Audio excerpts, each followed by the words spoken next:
From a family member turned caregiver that I actually heard just a couple of weeks ago. She said, "I knew the word was there, but to hear it was a punch in the gut." No one wants their loved one to be diagnosed with dementia. No one wants their loved one to have dementia. One of the themes that I hear so frequently from families facing dementia is about the isolation that they feel. For this family, their world was being turned upside down. And it can be really lonely to live with dementia and to be a caregiver of someone living with dementia. For the person living with dementia, they may feel disconnected from longtime friends, from former colleagues. For caregivers, they may feel like they're going through this alone, that other family members don't quite understand the reality of what's happening from day to day, that friends don't know how to be supportive, that the caregiver is especially missing the companionship of their loved one who's living with this disease. Even for adult children, feeling a sense of loss, not only of the parent who's living with memory loss, but also the loss of the caregiving parent whose time is more and more consumed with caregiving responsibilities. And we want you to know on behalf of this panel that you are not alone. Through this discussion, Dr. Sullivan, Bridget, and I will be sharing some answers to some of the questions that we're often asked when someone is facing a diagnosis of dementia, maybe not quite yet diagnosed, but sensing that the changes are there, or when that diagnosis has been recently received. And we'll really be highlighting too some of the opportunities to take a team approach to this diagnosis, to really face it together, both as family members and friends, and also partners in the community. And I do want to remind everyone that we welcome your questions, so please use that Q&A function in Zoom to submit your questions, and we'll take as many as we can through this next hour together. So let's start with one of the questions that I hear most often, and I'm going to pose this one to Dr. Sullivan. What's the difference between normal aging and dementia? And if I can add another term into the mix, what is mild cognitive impairment? Can you help us understand this? Sure, absolutely. So normal aging, we know, we've studied for years, and we know that there is a normal amount of cognitive decline as we get older. The changes start to occur maybe in our 40s, get a little more in our 50s, 60s, 70s, and so on. Our brains are shrinking during that time, just slightly, but we start to have trouble pulling up words. We can't multitask quite as well. We might be a little slower in our processing of information. Just some mild changes in our cognitive functioning that are within that normal range as we age. Mild cognitive impairment is when a person is having significant memory problems. So the diagnosis itself sounds like a misdemeanor. It says mild cognitive impairment, but it's when the memory problems are actually quite severe, but everything else is generally okay. So the person can still focus and process and make good decisions and maybe still working, and doesn't have any kind of functional deficits, we call that, in daily life. They can still manage their responsibilities, but they are having some memory problems. So that's what we call mild cognitive impairment. There's a lot of research going on that Bridget can speak to in this area, because there's still a lot to learn about mild cognitive impairment. But we do know that a certain percentage of people who have mild cognitive impairment do progress into a diagnosis of dementia. So it can be kind of this phase of normal aging into a mild cognitive impairment stage for a little while, and then it progresses into a dementia. And dementia is defined as having the memory impairment plus at least one other area of cognition has to be affected. So one other thinking ability. So it could be someone's ability to focus is not what it should be, or they're very slow to process information, or their reasoning skills or judgment are declining. So once you have the memory plus one, plus functional decline. So now in daily life, they're having trouble managing the checkbook. There are issues with driving. They're making mistakes at work. So now you have these additional problems happening. Then that person has reached the diagnostic criteria for dementia. Thank you. And Bridget, another question that I get a lot, what's the difference between Alzheimer's and dementia? You want to take that? Sure, because I also get that question a lot, Lindsay, so I appreciate answering that one. Alzheimer's disease is the most common form of dementia.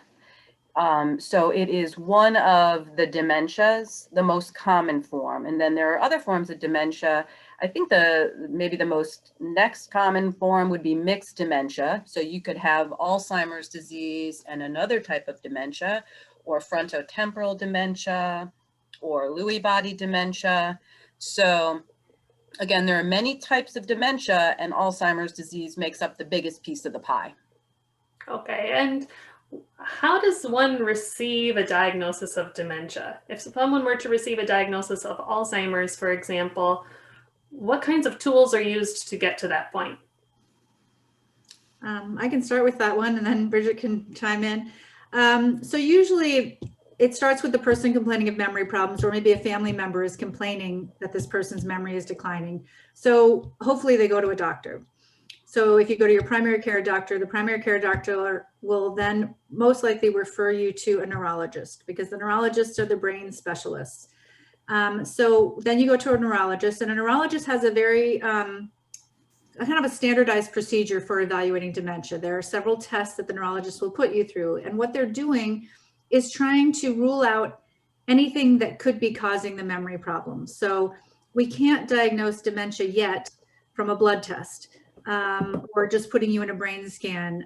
There are ways that we're getting closer to that, but at this point, it's a compilation of tests that you have to go through. So they'll send you out for lab work to check your blood, and then they send you out usually for brain imaging, maybe an MRI scan, and then they might send you to a neuropsychologist. That's somebody like me who will do an assessment of your cognitive functions. So we actually measure your ability to learn and remember information. And so they put all these pieces of the puzzle together. And if they see that you're presenting as somebody who has all the symptoms of dementia, and there's no other explanation for that presentation, then they can give you a probable diagnosis of dementia, and then even give you some sense of which type of dementia. As Bridget was saying, there are different types. So they can, based on your clinical presentation and some of the tests, they might be able to tell you what type they think it is. So Dr. Sullivan, as a neuropsychologist, do you want to share a little bit more about what that part of the testing entails? Sure. So neuropsychology is the study of brain function with psychology. So we actually bring you into the office and put you through a series of mental exercises. So we have standard validated measures of these various cognitive functions, including memory, of course, but we're also looking at focus and concentration and processing speed and reasoning and judgment. And then we can get the full pattern of presentation and see, does this pattern fit what is typical of people with dementia, like the criteria I was talking about before. And then we can give that information back to the physician that referred the patient to us, who can then use that piece of the puzzle, integrate it with the other pieces and say, okay, now we know that you're looking cognitively like somebody with dementia. You have this presentation, and let's see if the other tests are also kind of confirming, or maybe there's some other explanation for it and it's not dementia after all, it's something else that made you look like somebody with dementia.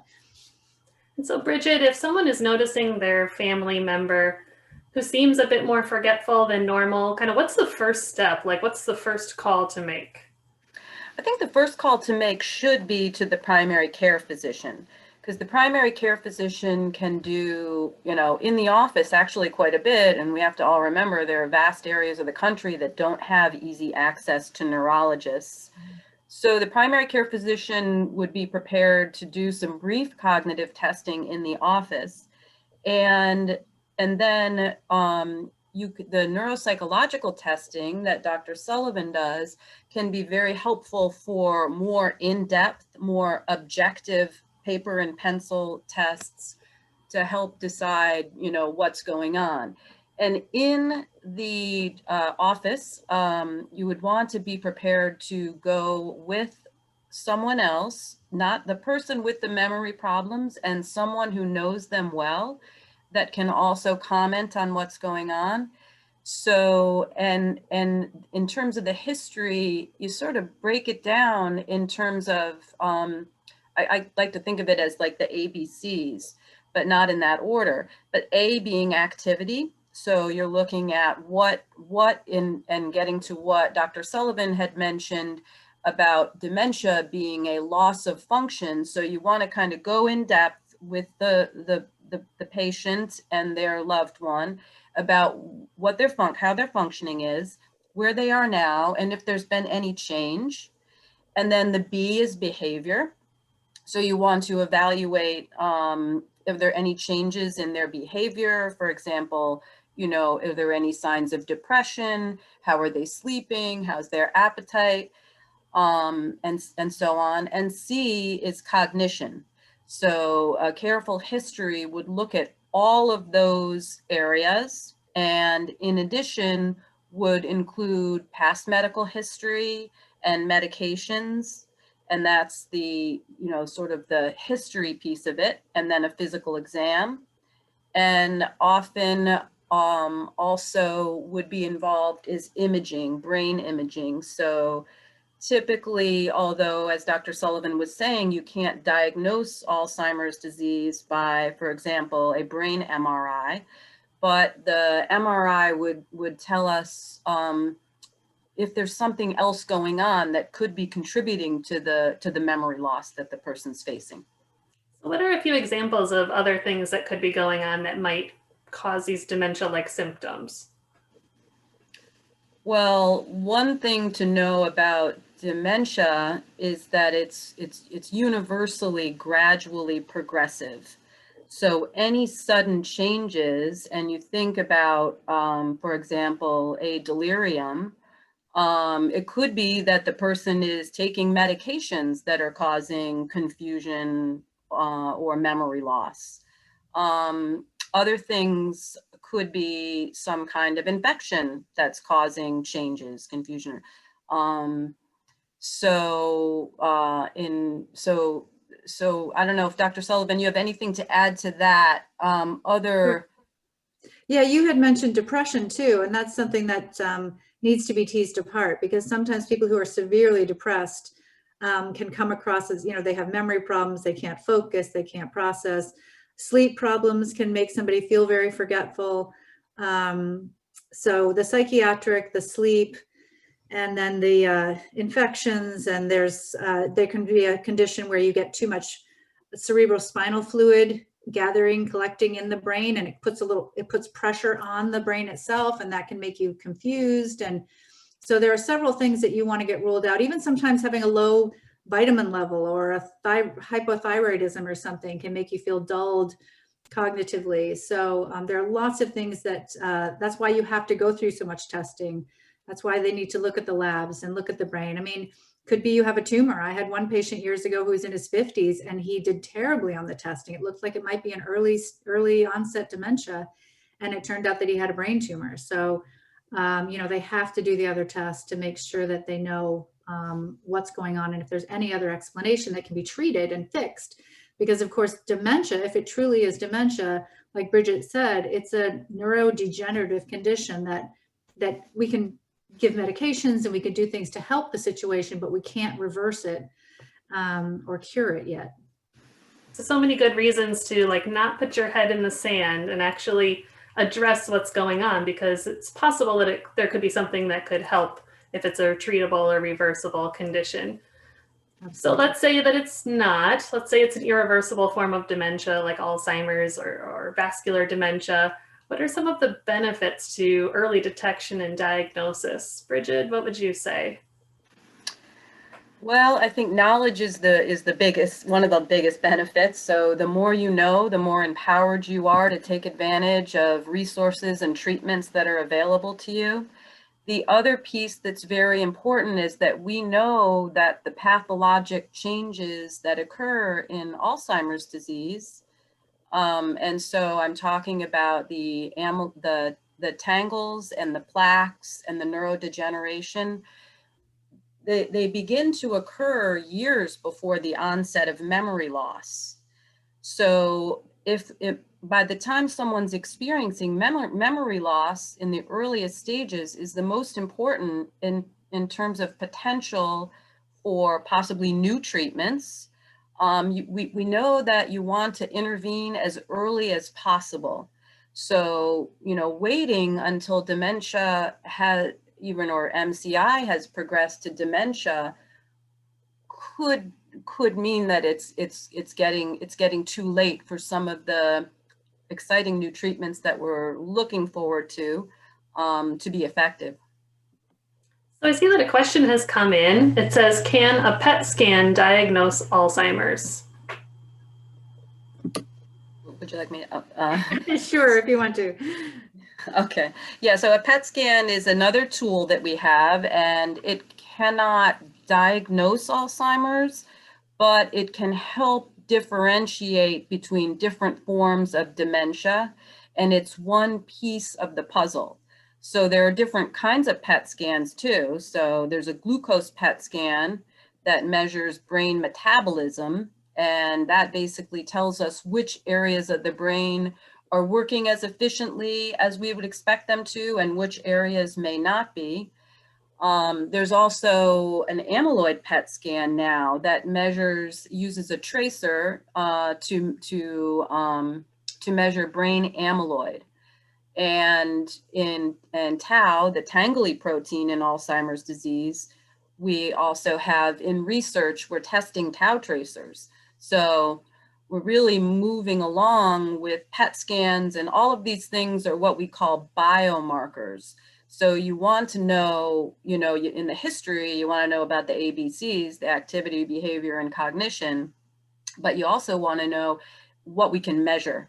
So anything we can measure in the body is called a biomarker, and a PET scan is one biomarker that is often used and can be helpful, but none of them by themselves are diagnostic. It's the whole picture.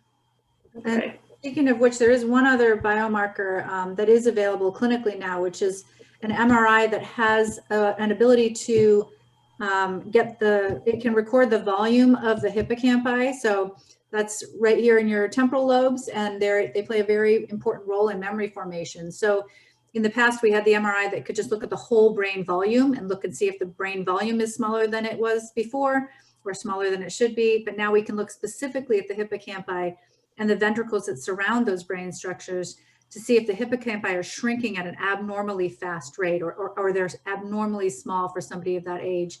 And that's another kind of marker. It doesn't diagnose dementia in and of itself, but it is something that can support a diagnosis or give you information about what could be happening, what changes are taking place that could lead to a diagnosis of dementia. Thank you. So let's say someone is being diagnosed. Maybe I'm the daughter of a person who's being diagnosed with dementia. Should I tell my mom about her diagnosis? Will the neurologist be sharing this information with her? How does that play out? So I guess for each of you, Bridget, in your clinic, when you're making this diagnosis together with a neurologist, or even Dr. Sullivan, when you're sharing the results of a neuropsychological evaluation, do you share it with the person living with dementia, or what's your guidance there? Yeah, I usually encourage family members, if it's a family member, to talk to the person with dementia. I don't ever recommend that people hide it from them. Unfortunately, part of dementia is an inability to recognize what's happening if they get to a certain stage. If you catch it early enough, though, usually in the cases of mild cognitive impairment, or even in the early stages of a dementia itself, patients can have some insight into what's happening.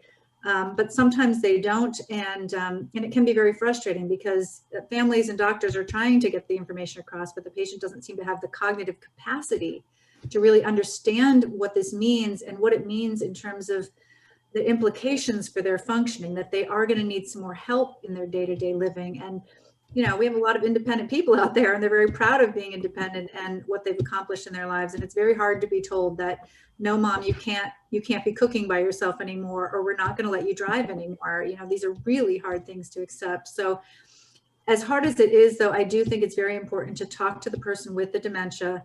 You never know, how they're going to take it, and you would hopefully want them involved in the process of planning, because that was the other piece, I think, in terms of getting the diagnosis early.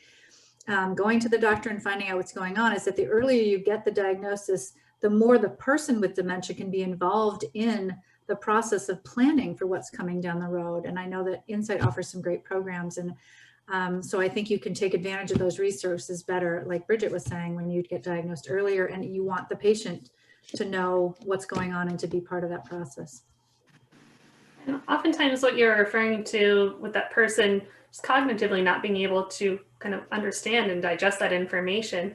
I think it often gets misinterpreted as denial, by a family member. You know, my dad is in denial. How do I get my dad to accept his diagnosis? So Bridget, there's a really good word for that I always struggle to say, anosognosia. That's right. I think that's exactly it. Yes. And that is anosognosia is the inability to recognize a symptom or disease state. And it's more common than not in Alzheimer's disease. I agree with Dr. Sullivan. I think it's very important to share the diagnosis. Oftentimes, tools like neuropsychological testing can be helpful too, because if someone doesn't recognize the condition, then they go through the testing, and then there is this objective measure that we can show them, well, here's this area where you're not performing to the same degree as your peers. So we know that something's going on, and there's gentle way to present the diagnosis, saying, for example, you know, it seems clear that your memory is not what we would expect it to be, and this seems to have led to a loss of function or something that's more difficult for you to do that you were able to do before. And the good news is we're here and we can help. And then, so some people, of course, that's a very difficult diagnosis to receive, and it takes time, but pointing out to people, resources and support groups and other people that they can speak with. And you don't need to keep on hammering it home. You don't need to say dementia over and over again. But to share the diagnosis with the person is important. I think also sometimes you have where the denial comes in is sometimes some of the family members are in denial. And I've certainly met spouses who just don't want to accept that their loved one actually has dementia. They're more inclined, they want to say, oh no, it's just that my wife hasn't been sleeping well lately, or she's been really stressed out about our son's such and such. And so obviously that's a defense mechanism. We want to protect ourselves from this painful reality. And so sometimes the testing, like Bridget was saying, can be helpful in showing them, here's what normal looks like. And they'll say, oh, well, she's 80 years old. What do you expect? Well, I can show them exactly what to expect for an 80-year-old. And then I show them their scores and I can say, see how there's a difference here. She's not up to par. And so we really do need to get some treatment on board, get these resources in place, or make sure that she's safe. So a question did come in from one of the attendees. What medicinal and non-medicinal treatments are common for Alzheimer's? Bridget, do you want to take that one? Sure. So we have two classes of medications approved for treatment in Alzheimer's disease. So the first is the cholinesterase inhibitors. And the first one approved would be donepezil, but there's donepezil or Aricept, and Razidine and Exelon. And so those three medications help to alleviate the symptoms of Alzheimer's disease. And they provide what we call symptomatic benefit because they don't target the underlying pathology directly. Ultimately, they can't stop progression, but they do help with the symptoms. The second class of medications is memantine or Namenda. And memantine or Namenda is approved for moderate to severe Alzheimer's disease, but sometimes people start it earlier on. Memantine also provides symptomatic benefit. And so these two medications can be taken together. It's not like, or the two classes of medications, you would only want to take one cholinesterase inhibitor, and then memantine typically is added on as the disease progresses. And the cholinesterase inhibitors are continued and have been proven beneficial in mild, moderate, and severe Alzheimer's disease. With mild cognitive impairment, there are no approved medications for mild cognitive impairment, and that's when we get into the non-pharmaceutical interventions to help keep your memory strong. So someone writes in, what can someone who is relatively young, like in their early 60s, who is newly diagnosed with Alzheimer's do to slow the process? A lot of the research seems more geared toward older individuals. Well, I think even for younger individuals, they can benefit from the medications that Bridget was discussing, because those are the only medications we have right now. And like I said, they are doing a lot of research right now and testing a lot of different compounds to see if we can really get at the underlying cause or provide more symptom relief. But for right now, those are the only ones we have. And the sooner you start them, the better, regardless of age. Even people with the early onset dementia who get it in their 40s can benefit from these same medications. I think the research that you're seeing when you look online is because a lot of the studies have been done with older people, but they are approved for younger people who are meeting the criteria for dementia. Yes, and the research includes younger people as well. So when we talk about early onset dementia, we talk about it 65 and younger. And the medications and the research are all looking at younger people as well. Part of the reason it may seem like it's mostly older people because it's more older people have the diagnosis. But people in their 60s and 50s are certainly, as Dr. Sullivan was saying, eligible to take the same medications and also eligible for research, to participate in research. You know, kind of the feeling I get from that question is about this person wanting to face this head on. You know, what can I do? And so, you know, we've mentioned a little bit about clinical trials, but also I think that planning piece is really key, you know, coming together as a family to be able to discuss this. You know, we talked about sharing the diagnosis with the person, giving that opportunity to have an open discussion about it. And one of the programs that we offer at Insight is called the SHARE program.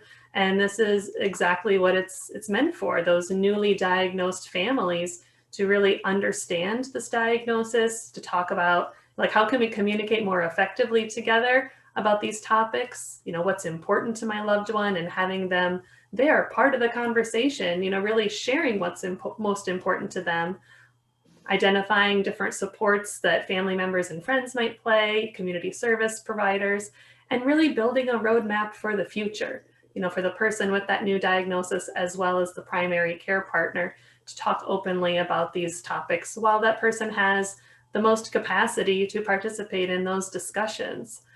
So I think, you know, families being able to talk together is so powerful, but so difficult for many families. You know, how do I talk to my dad or my mom about this, or my spouse?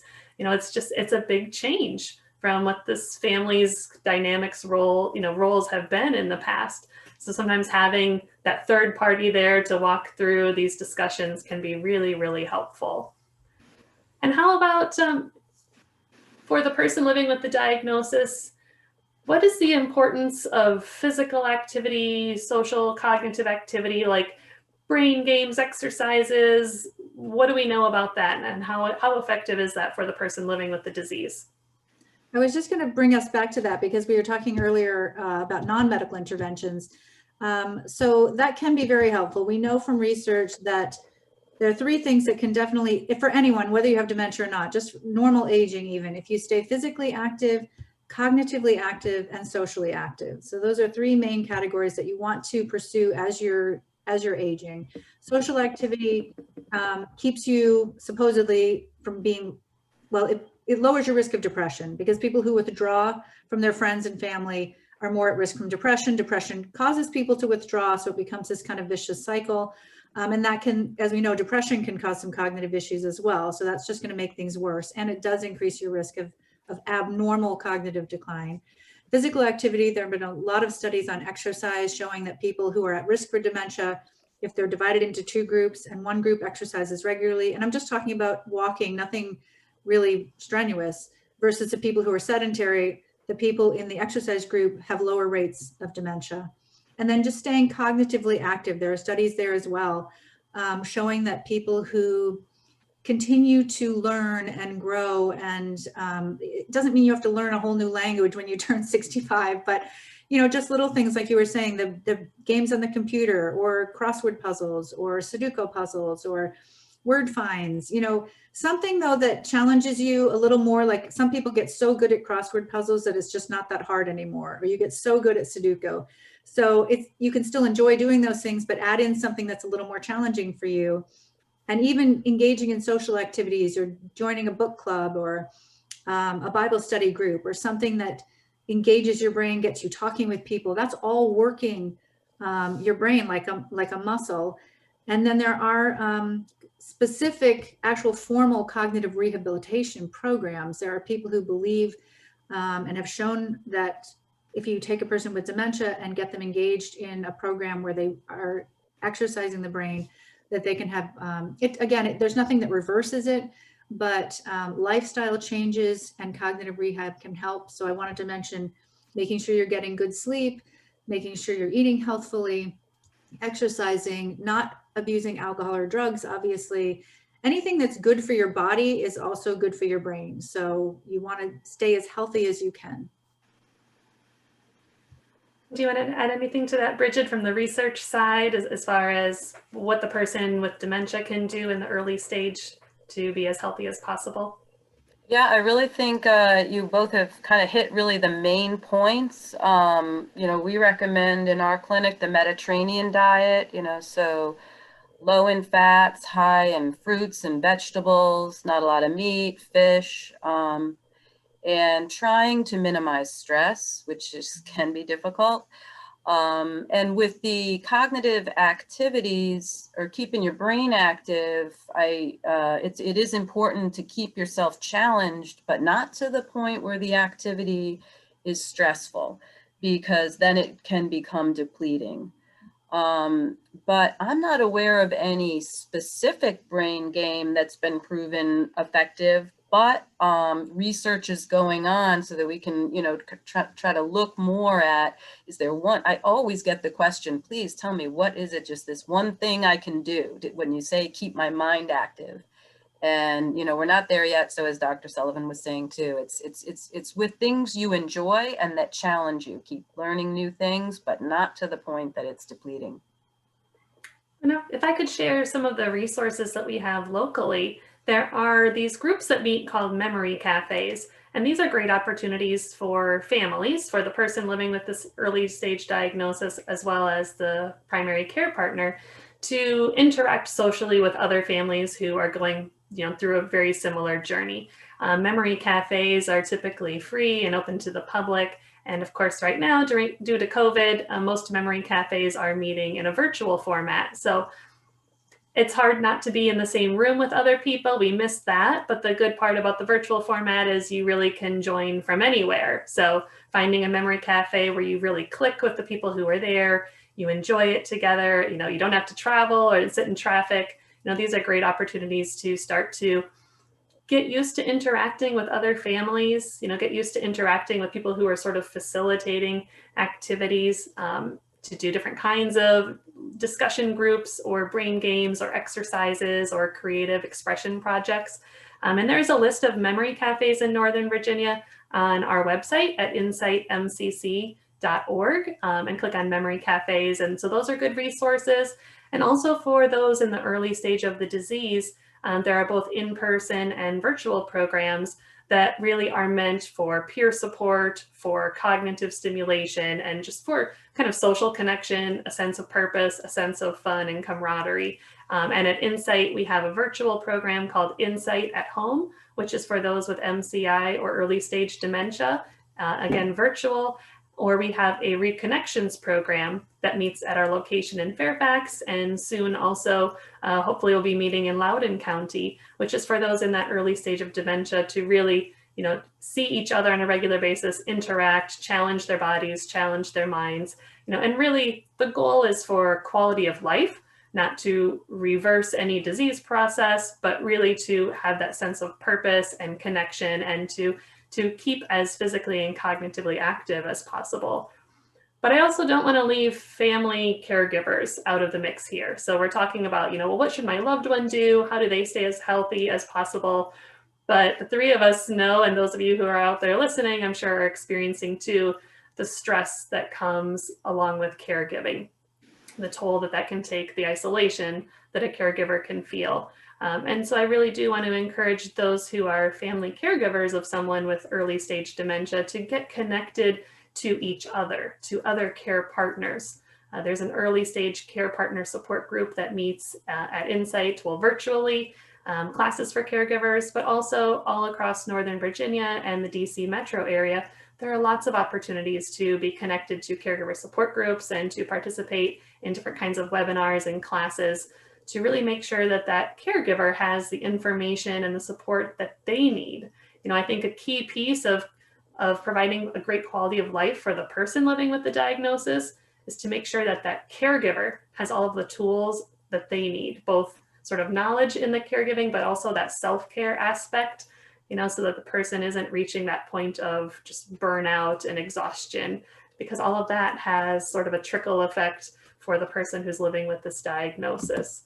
You know, when each of you are doing your assessments, and especially I think in the neurology clinic, Bridget, what role does a family caregiver play in all this? You mentioned, you know, they should come to the appointment too, but how do you support family caregivers? What resources do you direct them to?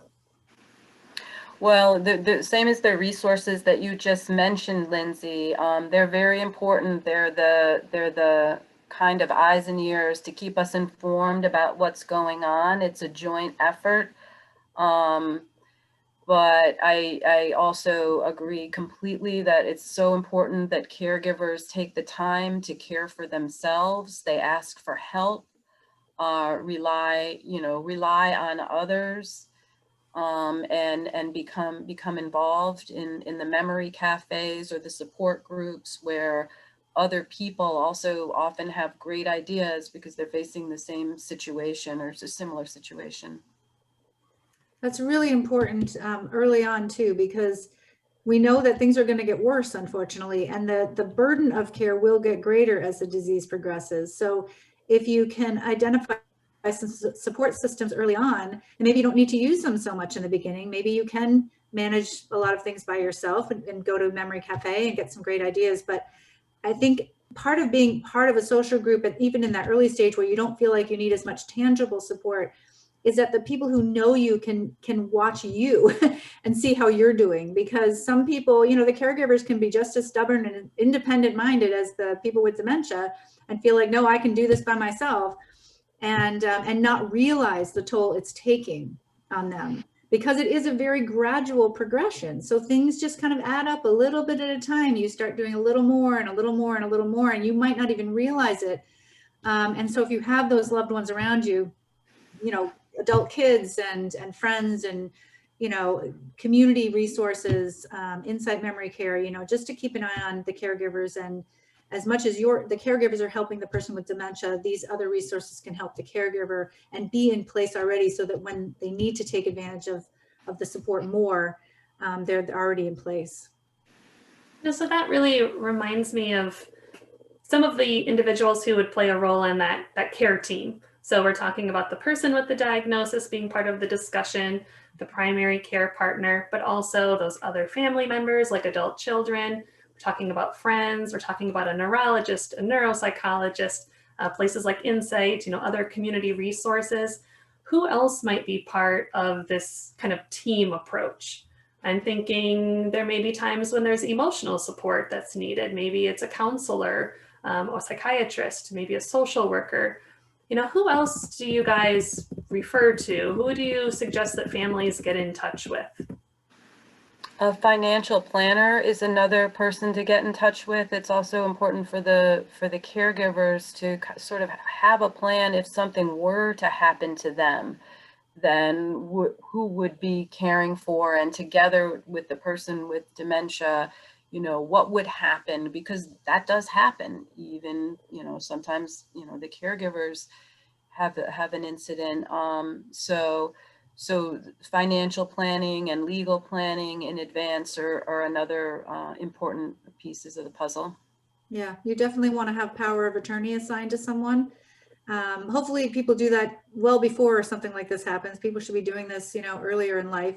But often people don't think about it until they get older. But I do think it's very important to get the power of attorneys designated, so that if and when the person becomes incapable of making decisions on his or her own, that there's already someone in place to pick up or they start having trouble with the finances, and somebody's there who has access to the bank accounts and is allowed to then take over the management of the finances, because it's a very difficult process. Once a person is incapable of making decisions, then they're deemed incapable of designating someone as their power of attorney.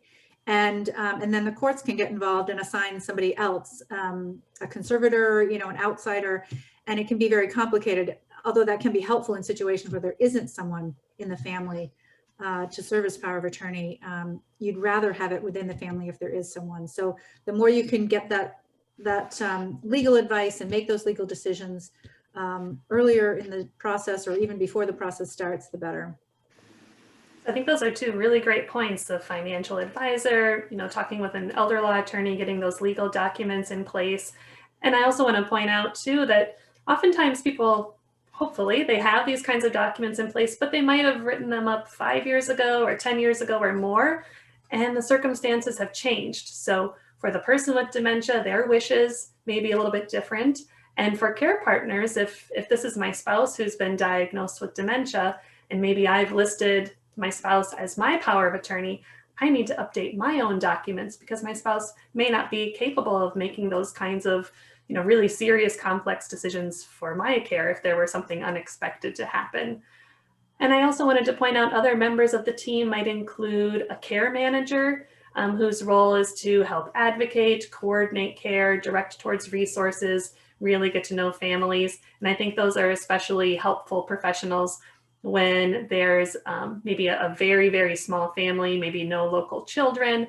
If there's maybe a large family with a lot of disagreement and different ideas, or a very complex clinical situation, someone with frequent hospitalizations, you know, managing multiple different conditions. And also part of a care team might include some type of a care service. That might include in-home care, an adult day program, or an assisted living or a nursing home or residential care setting. And really for families, even who are new to this diagnosis, I mean, there are things to do first, but one thing to do shortly after is to really learn about all of the resources that are available, because sometimes things do happen really quickly, unexpectedly, and you might need to tap into a service. And it's really important to know what is out there, like who could be on this team, who's here to support us, and recognizing that the team may change over time. Our needs as a family may change, the disease is going to progress. And so the people on the team and the role that they play might change. So one of the questions that I want us to kind of think about together is, how can family members and friends work together to support each other and to support the person living with dementia? You know, again, it can feel very isolating for the person living with this disease, but also the caregiver. And how, if I'm a friend or maybe an extended family member, how do I support, you know, these people who mean a lot to me?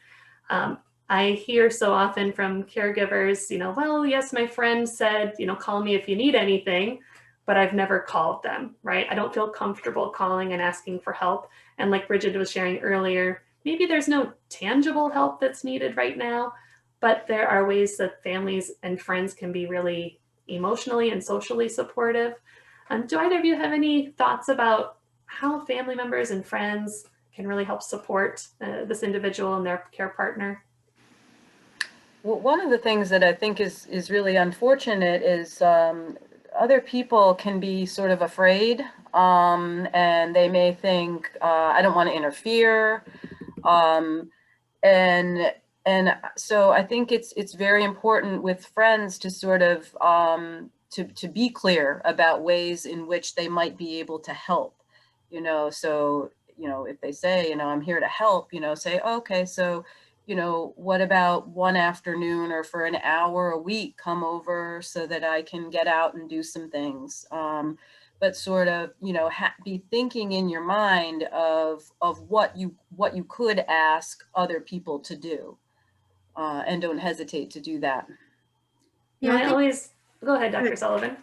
No, I was just saying, being as specific as you can. You know, you might not want to just say, yeah, something more general like I need help right now, but just say something like, could you just come for an hour one afternoon so I can run some errands, or could you possibly help with dinner? Or, something like it really just depends on your comfort level with these people. But I know my dad has dementia, and my stepmom was pretty isolated for a long time caring for him, and feeling that she was doing everything herself. And then some old neighbors moved back into the neighborhood that she had been friends with before. And it was just a world of difference once they were there. They were coming over with cookies, and then, taking him over to their house for a while so my stepmom could get out and do things. And just the emotional support, just being there and saying to my stepmom, you need to do something for yourself right now. You need to, take a trip. You need to go see your daughter in Washington. And so it was just a world of difference just to have that kind of support. And I don't think my stepmom even knew what to ask for,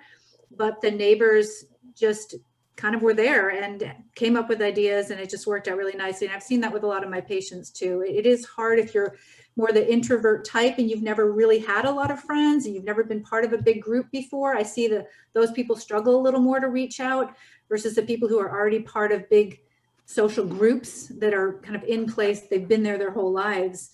It is harder for the people who haven't had that, but that's the time when the people who are in your network need to come forward and not be afraid to ask. Yeah. I also always encourage family caregivers to have some specific ideas in mind, have a short list on your phone or in your wallet of things that you need help with. So when someone asks, you've got that right there. Could you come over on Sunday for a couple of hours so I can go, to my faith service? Or could you bring a meal over once a week? Or can you come and go for a walk, with my dad? Something tangible, and really trying to match a need that you might have, even if it's not a need, it's just something that would be helpful with a skill or, a comfort level of that person who wants to help. If my friend Susie is an awesome cook and her kids are out of the house and she has no one to cook for anymore, maybe she'd love to bring over a lasagna for us, once a week, to have some ideas in place and to share them. And I think if you're a friend or more of an extended family member, it's one thing to ask, to say, well, call me if you need anything. And it's another to ask and bring it up over and over again. And to sometimes even just say, I'm coming over on Saturday, we're going to go for a walk together and I'm going to bring you your favorite coffee, or I'm going to stay with, with mom for a while so you can, have the day to yourself, and really just saying, what you're going to do, because it is so hard for some people to accept that help, especially if it's not it doesn't feel like a need at the moment. I think also for family members and friends, understanding what role each person can play. I'm thinking about adult children, and if there are multiple adult children, there are a lot of hard feelings that can come up, when caregiving enters, is part of these family dynamics where someone doesn't do their part or somebody lives far away, or, it's kind of a lot of these feelings of maybe siblings as kids kind of come back to the surface in adulthood. She was always the bossy older sister, or, things like that. So really talking as a family, what role are each of us going to play? What's expected of me? And how do I feel about that? And then how do we stay in touch with each other as a family, or maybe even including close friends? Do I have updates about how dad's last doctor's appointment went, or how mom is doing and how I can be helpful to her, and how are we going to work together to make these things happen? I think that communication is a really important part, and it really goes both ways. I think for friends, like you guys are mentioning too, just coming over, spending time, or going for a walk together, social visits like your stepmother was experiencing, Dr. Sullivan, just having that emotional support, having a break is really, really powerful for someone who's experiencing these kinds of changes. And even for long distance family members or friends, there are ways that they can be supportive too, by picking up the phone, by sending a care package or a letter, by ordering groceries online for delivery, right? Or doing research on different kinds of services that might be needed in that area, and taking the time to really talk about these things together and putting some of it into practice is really helpful to make that plan for the future. I've even had patients whose kids are long distance pick up managing the financing, because you can do that online. So much of that is done online. So if it's just a matter of getting the mortgage paid every month, getting the telephone bill paid, the child does not have to be in town to do that. And and if there's one benefit, I hate to even say it, of the COVID pandemic, we are becoming more familiar with platforms like this, with Zoom. And so family members who don't live close by can be brought in on these virtual calls so that they can feel a little more connected to what's going on and actually see their loved one and how they're presenting and how they're acting. And because sometimes the people who are far away have more trouble accepting what's really happening if they don't see the person regularly, or they might not believe what's really happening. And so sometimes it really helps to get the person on screen and interact, and then they can be more part of what's happening and see the progression over time. We have a couple of questions that came in a little while ago, but maybe we can circle back to them in the last few minutes. One question is, what is the correlation with Alzheimer's and Parkinson's disease? My father was diagnosed 2.5 years ago with Alzheimer's and is now showing signs of Parkinson's, and he sees his neurologist next month. So maybe Bridget, do you want to take that one? Sure. In Alzheimer's disease, you can often have what's called Parkinsonism. So some of the physical features can include things like a change in walk or a shuffle or a tremor. It's not Parkinson's disease, and one of the ways to differ, well, and then there is of course too Parkinson's dementia. But in Alzheimer's disease, the memory comes first and those physical changes come later.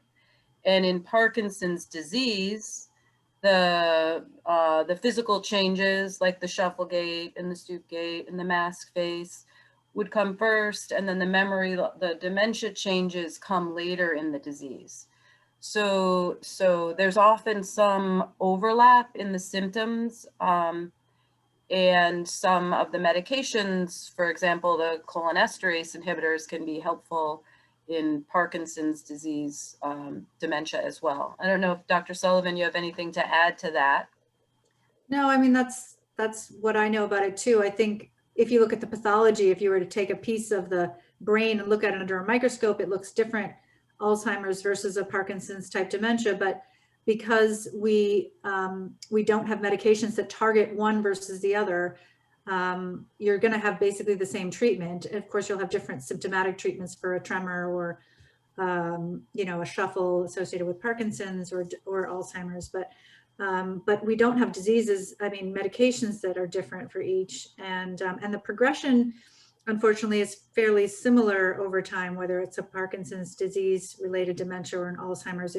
It's a neurodegenerative condition that will progress and get worse over time. So the same things you would be doing for one, you're going to want to do for the other, the things we've been talking about. A question came in that says, is all memory care on an inpatient basis? So I'm not sure the original writer of this, maybe you're thinking about memory care, like we've got the Kensington Reston who offers memory care, we've got Insight Memory Care Center, and then of course there's more clinical care that's provided. And memory care does not have to be on an inpatient basis. Memory care can take on a lot of different forms, depending on the needs of that individual, and kind of what is most helpful to that person and with the family.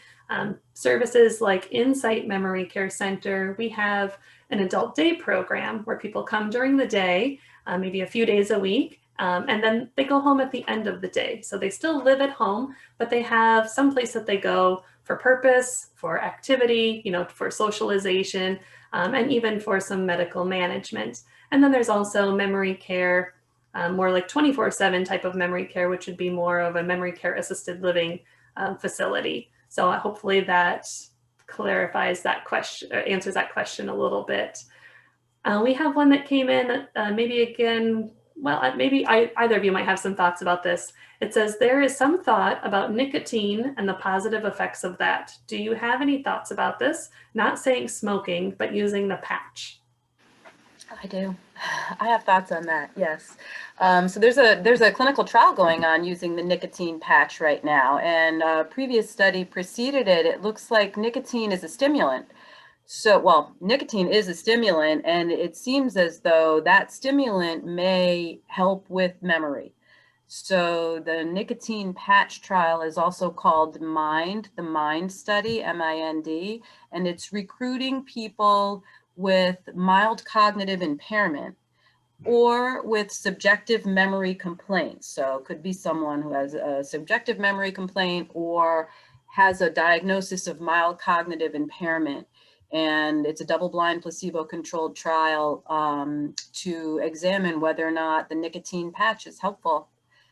And you can learn more about clinical trials. We didn't have too much time to talk about that, but all clinical trials are listed on clinicaltrials.gov, which can be, it's not difficult to navigate through, but if you typed in MIND or nicotine patch and mild cognitive impairment, that study will come up and you can get more information about it. And we'll take the last question that came in at 7 o'clock, but it says, when you have multiple people in the caregiver role, but each has a different need, one feels they need attention, but another needs alone time, how do they effectively support each other when their needs are so completely opposite? So I wish we were in person so I could kind of clarify, ask this question, but so I'm going to try to take a stab at it, not quite totally understanding. But one thing I think here is there may need to be another piece of the puzzle. Like there may need to be another type of support that's introduced. So if we have a couple of people in the caregiver role and someone, really maybe is missing that social interaction with friends or through work, and the other caregiver is needing more alone time than they're able to get, maybe this is an opportunity to either utilize an adult day program, bring some care into the home, coordinate some support with other friends and family members who might provide a little bit of a break, or looking at a community if that's the best fit for that person. So I don't know if either of you have anything to add. Okay. No, that sounds good. I think that's good too. There's no one size fits all with caregiving, so it's taking advantage of the various resources to suit the needs. Absolutely. There's no one size fits all. There's no our options. Are we talking about this as a family, and are we coming together, to really be present for each other, to be drawn together on this journey rather than to be divided. So I really thank Dr. Sullivan and Bridget for being here with me today to help address some of these questions. And now I'll turn it back to Alex at the Kensington. Thanks so much.